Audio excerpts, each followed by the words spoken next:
وحتى يكثر فيكم المال فيفيض، حتى يهم رب المال، يعني يحزنه ويبعث الهم عنده والغم ماله الذي لا يجد من يقبله منه، يعني يجد الصراع النفسي.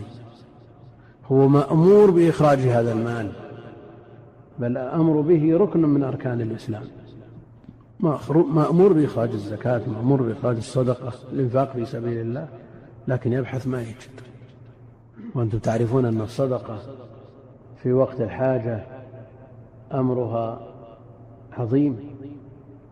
من الأمثلة على ذلك الصدقة باللحم في الأيام العادية طول السنة، تجد من يقبله، بل كثير من يقبل، لكن أحيانا يوم العيد نعم قد تأتي إلى فلان وعلان يقول الله ما لا حاجة له.